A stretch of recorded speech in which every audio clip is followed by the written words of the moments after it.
In the heart of Washington, D.C., a chic and dazzling gala was taking place. This event was an annual meeting point for the city's elite, and as the guests glided across the ballroom in their glamorous dresses, the atmosphere felt like something out of a dream. Golden crystal chandeliers luxuriously adorned the ceiling, and tables were set with elegant plates. All eyes were on the guests, who stood out with their style and grace. That night, Tiffany Trump and her brother Barron Trump were also invited. Tiffany, as always, drew attention with her calm yet determined demeanor, reflecting her natural presence at such events. In a long black evening gown, she conversed with the guests gracefully, as those around her looked on admiringly. Barron, on the other hand, was different. At 6 feet 7 inches, his height made him stand out from the crowd immediately. But Barron, unlike his sister, preferred to stay more in the background rather than drawing attention to himself. He would quietly retreat to a corner, enjoying observing the events around him, sometimes lost in deep thought even when conversing with his sister. However, that evening, something felt different at the gala. There was an unexpected tension in the air dominating the mood of the room. Among the guests was James Thompson, known for his harsh criticism of the Trump family over the years. Thompson was a journalist working for Progressive News, a liberal media organization, and he was known for using his sharp pen to challenge the Trump family, always portraying them in a critical light.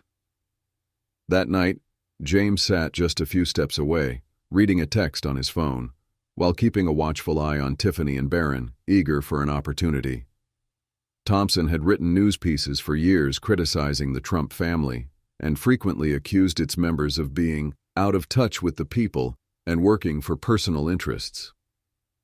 That evening, he saw an excellent opportunity to approach Tiffany Trump and spark a debate based on the specific questions he had prepared.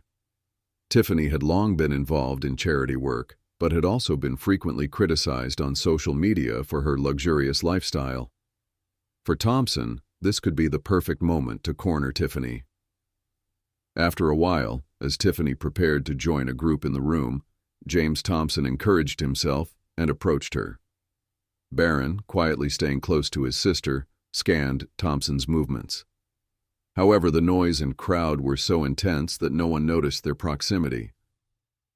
Barron was always observant, but that evening, he had a feeling something was about to happen. Suddenly, he noticed Thompson moving towards Tiffany, and his protective instinct kicked in. Thompson raised his microphone, aware that cameras were watching them, and raised his voice. "Miss Trump," he said, "many people believe that your family's wealth and power have made you less empathetic toward societal issues. Do your strong business connections play a decisive role in your charity work?" Tiffany paused when she heard the question. Responding to it wouldn't be easy, but she knew that the media had been pushing her and her family with such questions for years. But at that moment, Barron quietly stepped forward, positioning himself in front of Tiffany. Suddenly, a silence fell over the gala room. The guests had noticed the confrontation between Tiffany and James Thompson. Some held their glass cups in their hands, while others slipped their hands into their jackets, carefully watching the unfolding scene. Everyone was curious about how this face-off with the members of the Trump family, one of the most talked-about topics in the crowd, would play out. Thompson hesitated for a moment, unsure of how to respond to this unexpected challenge. Tiffany's brief pause suggested that things weren't going as planned. However, Barron was fully aware of everything happening. Observing both his sister and the crowd watching the scene, he took a step forward, focusing on Thompson as he grabbed the microphone from his hand. Barron's deep voice echoed through the crowd.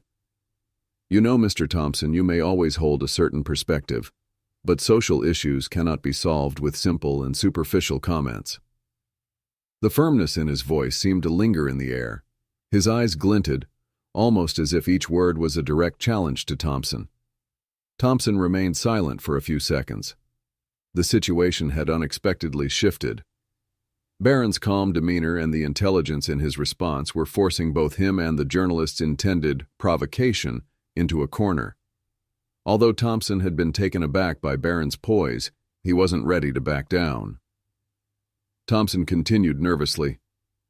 Given your family's luxurious lifestyle and income, isn't it natural to question how much you and your sister truly understand real social issues? Do you really share the same life as the average American? At that moment, the entire room waited with bated breath, anticipating Barron's response. How would he answer? While many had focused on Tiffany's speech, now all eyes were on Barron to see how he would approach such a question. Would he explode emotionally? Or, as usual, would he remain calm? Barron slowly pulled out his phone from his pocket and turned the screen toward Thompson. The room grew even quieter. "Interesting perspective," Barron said coolly, showing the phone in his hand. "But you're missing something. If you actually looked into what my family has done regarding social issues, you'd find the facts, rather than basing your comments on prejudice." The article on the phone screen was titled, "Trump Family's Annual Donations and Social Aid Efforts." It listed the contributions the Trump family had made over the past several years, including donations and the creation of charitable foundations. Hundreds of thousands of dollars had been donated to hospitals fighting childhood diseases, military families, educational programs, and areas affected by natural disasters. All eyes were on the data displayed on Barron's phone screen. The only thing left was Tiffany's smile. Her eyes sparkled slightly, but they were also filled with pride. In that moment, Barron's demeanor seemed to defend the honor of his family. His stance was so natural, it felt as if he had years of political experience. Thompson, trying to prevent any misunderstanding of his words, responded, "But," he said, "no matter how big your family's contributions are, you still come from the upper class. And that still signifies privilege in the eyes of the people, doesn't it?" Here, Thompson's tone grew a little louder and more agitated. He was trying to corner Barron, but Barron was fully aware and had no intention of falling into his trap or reacting to the provocation. Barron, growing even calmer, slightly tilted his head and said, "Yes, that's true. I accept that my family has more opportunities. But the reality is, everyone faces different challenges and has different opportunities in life. What matters is how we make use of the opportunities we have. We use our power to help others. I don't just want people to hear the bad news. They should learn the truth as well." For a brief moment, the atmosphere in the room changed. A few people in the crowd were listening intently to Barron's words, while others discreetly nodded in approval. Thompson's continuous probing questions had now backfired. Thompson realized that Barron's words had left him on the defensive, but he wasn't ready to give up. "But as a family, you're still heavily criticized. It's a fact that you've been granted an advantage, a privilege, and power in the eyes of the public." Barron answered in a calm, composed manner. "Privilege is not about what you have, it's about what kind of difference you make with it. Everyone has different experiences, but I believe we should focus on how we use those experiences. I don't care about the criticism. But if there's something I can help with, I'd like to share it. The important thing is to pursue the truth and create equal opportunities for everyone." Thompson, now truly at a loss for words, felt cornered. Barron's ability to continue drawing the crowd to his side had been so effective that it was deeply unsettling. There was a silence in the room. And in that silence, it felt as though everyone was acknowledging that Barron was right, and everything had been laid bare with the truth. Thompson, struggling to respond to Barron's calmness, appeared conflicted. His eyes were filled with uncertainty, but his pride prevented him from stepping back. Gripping the microphone tightly, a moment of silence followed. It was a moment that caused everyone in the room to hold their breath. Thompson's attempt to create a viral moment was on the brink of unraveling. Thompson spoke, his voice tense. "So, what you're saying is that only your perspective is correct, right? Not everyone has the opportunity you do. Only your family's way of contributing to society is considered right. Is that it?" Barron once again responded in his usual calm manner. His eyes were so sharply focused on Thompson that it almost felt like he was weighing every word before speaking. Barron's voice was confident and composed. "No, Mr. Thompson, I think you're misunderstanding what I'm saying. What I'm talking about is that everyone has an opportunity, and every individual has a responsibility to contribute to society with the resources they have. No matter what our family situation is, we are still a part of society, and we respect that. Barron lowered his head for a moment and pulled his phone from his pocket again. This time he turned the screen not toward Thompson, but toward the crowd around them. On the screen was an infographic detailing the family's donations to social services, with numbers related to children's health and the education of disabled individuals. "If you'd like to learn more about our family's annual donations," Barron said, "this page may give you some perspective. The idea that only the privileged contribute is incorrect, because contributing to society is everyone's responsibility." The room began to murmur in unease. Slowly, as some guests looked at the data on Barron's phone, their doubts grew about the facts they had previously heard. Barron's information was rapidly dismantling Thompson's argument. Thompson was forced to retreat.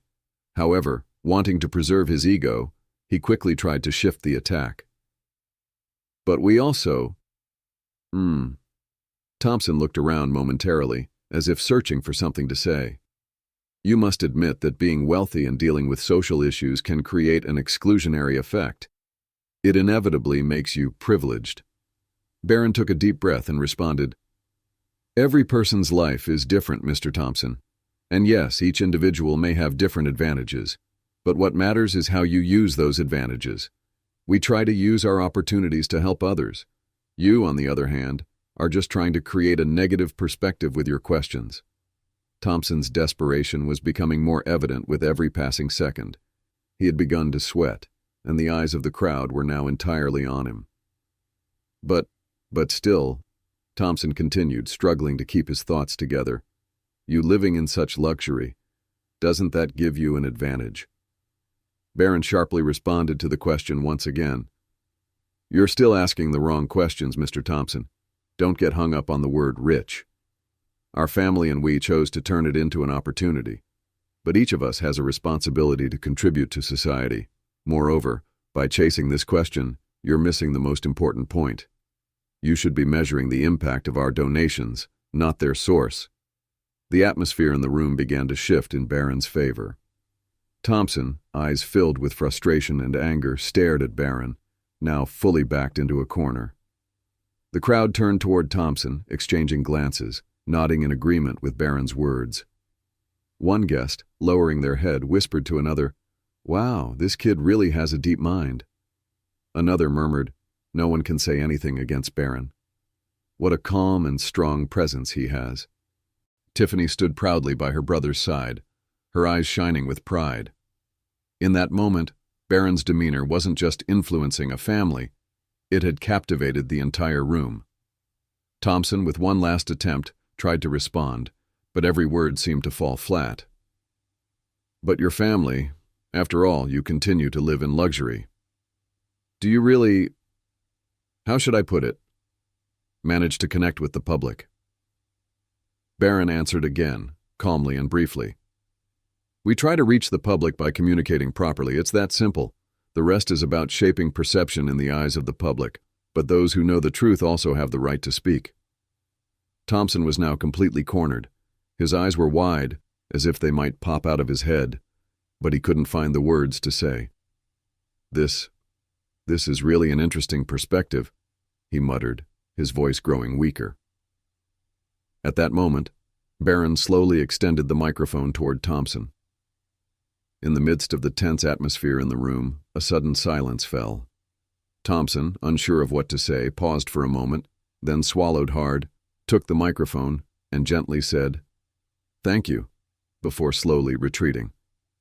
"See you," Barron said, nodding slowly and smiling. "Yes, see you."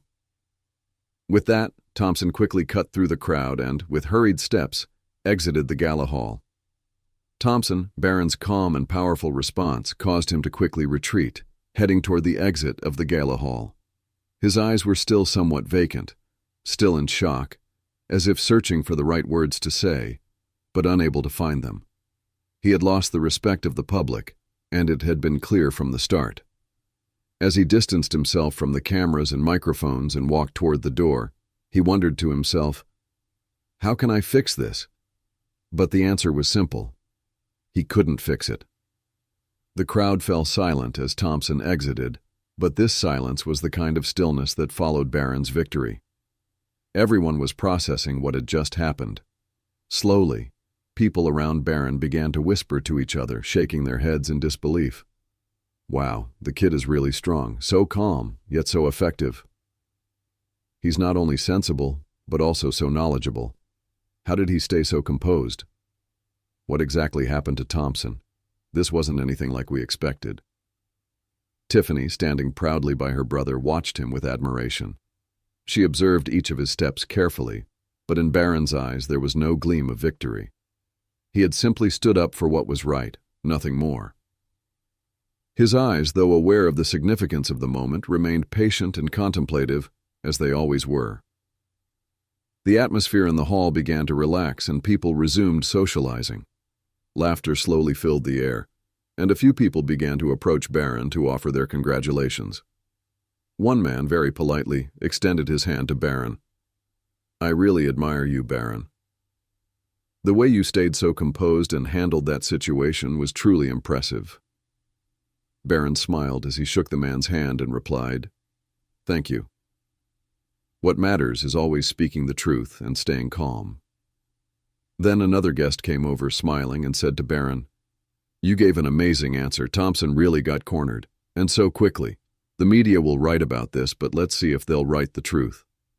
At that moment, Tiffany approached Barron and whispered quietly into his ear, "You were amazing today. You really had my back. And that shows how mature you are.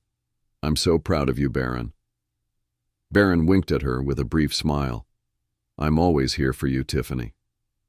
It's not always right to say what you want, but it's always important to say what's right." After this incident, Thompson's career took a major hit. Social media quickly made Thompson's downfall a trending topic. The hashtag #Barron shuts down Thompson went viral and was soon being discussed everywhere. The media covered the embarrassing moment Thompson faced, but they also began to commend Barron for his stance. After the event, Thompson faded from the public eye for several days and was forced to release a public apology. However, its impact was far less significant than his initial provocative behavior. A week later, the editor of Daily Progressive penned an op-ed analyzing the event. The article highlighted how Barron Trump handled the challenges with maturity and pointed out how Thompson, as a journalist, stopped seeking the truth and resorted to manipulation.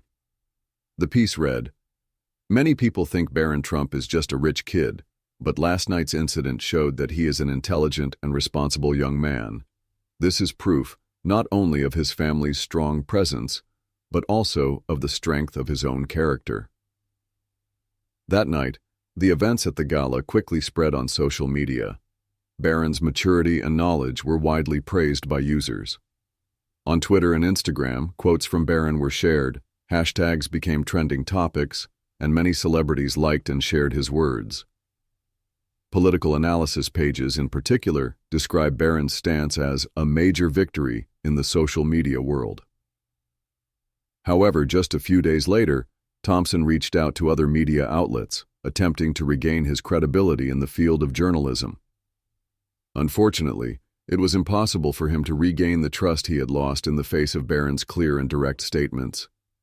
If you want to continue watching videos like this, don't forget to follow us.